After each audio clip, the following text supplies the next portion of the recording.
What is up, JL Life? Modell here. In today's video, we're going to be refilling some shocks. With superior shocks comes maintenance. Y'all, stay tuned.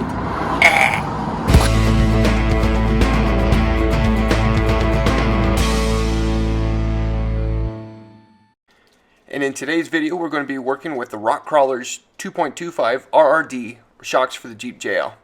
Link in the description. So without getting into the whole complexity of all the different types of shocks that are out here, we're going to be focusing more on the higher end shocks.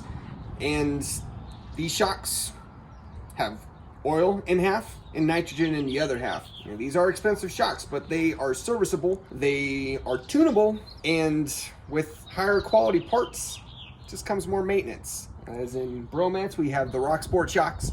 They're a completely sealed system. I can't do this. Once the shocks are done, they're done. Well, with Misty's, we get to refill these with nitrogen, and I'm going to show you guys how to do that. So when you get nitrogen shocks, you're going to have to routinely maintenance them. Once a year is good, depending on the shock. Make sure you check with your manufacturers on how often you should be doing it, as these are both the front shocks. As you can see, one is more compressed than the others because there's less PSI of nitrogen in the shorter one than there is the higher one. We've already refilled this one, and you can see that it's kind of re-expanded. And just the difference in being able to compress and shorten one to the other is just huge. The PSI in this one has to be extremely low. We already refilled two of them. The PSI in the two that we've already refilled were at about 10. We need to do this more often. And with these shocks, the manufacturer suggests that the PSI should be at 100. Making sure your nitrogen PSI is where it needs to be will actually increase the comfort of your ride. Misty's has been getting very bumpy lately, and I guarantee it's going to be because the low PSI. So in order to refill your shocks with nitrogen, you need nitrogen. You're going to need a valve. So it's the valve that comes out from the nitrogen. You set your PSI from here. You have a second valve. You don't need a second valve. It's just more accuracy the more you go. And you're going to be going into a nitrogen shock valve that's going to be a lot more accurate. These are pricey. They're between 80 and 120 bucks depending on where you get them from. Overall, a setup like this is about $300. I want to say thank you to my friend Seth for allowing me to use his nitrogen setup. But anyways, getting into how to refill with nitrogen. It is super easy. It should only take you maybe 5 to 10 minutes a shock. If that, you can get this done relatively quick as long as you're comfortable with the process. But so what you're going to do is you're going to get your nitrogen valve, your nitrogen gauge, and you're going to screw it onto your Schrader valve on top of your shock.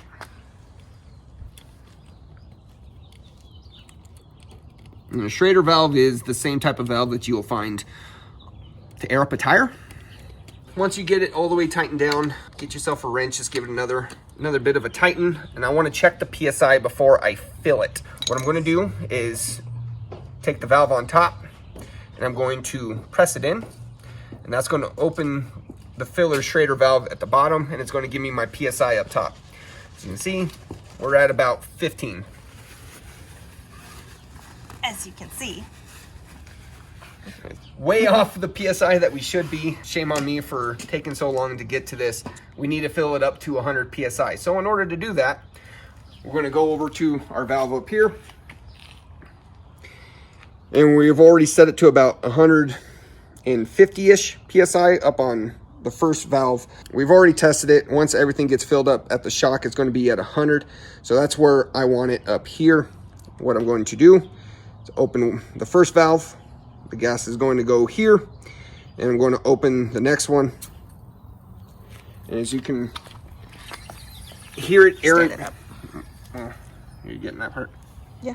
So as you can hear it airing up, you can see the shaft is expanding out. Just give it a couple minutes till you hear all the gas noises stop. Once you're at to where it needs to be, come back up, shut off your gas from the source. You're going to release the valve inside your Schrader, and from there we're going to break the nut on the Schrader valve itself.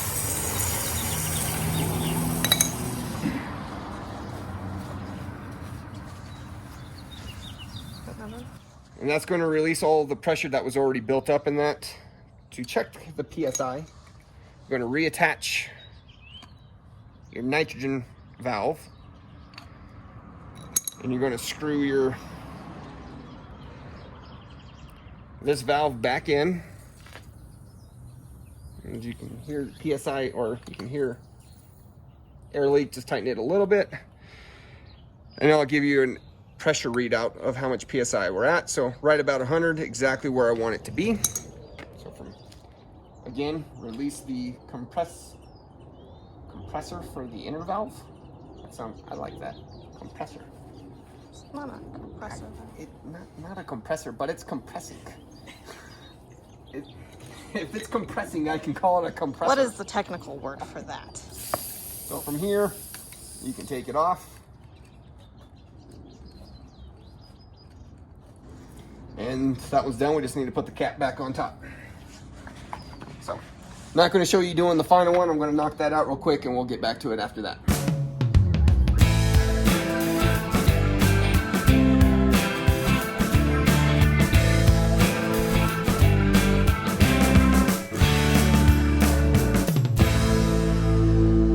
Alright, so we are all done.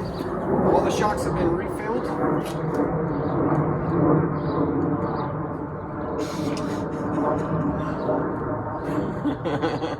Get these back home, put them inside of Heathen. Should make a huge difference. Getting this set up is expensive as far as tools go. Refilling the nitrogen is actually relatively cheap. Honestly, if you're going to be running high-end shocks, it will probably be worth it in the long run just to buy the setup rather than taking it to a shop and having them redo it. Eventually you're going to be outspending how much you're paying in labor in the shop as compared to just buying the setup itself. I hope you guys learned something from this video. Remember to like, comment, subscribe, and share. Thank you, Seth. Gracias. And then you can save your friends money. Yes. Y'all keep it easy.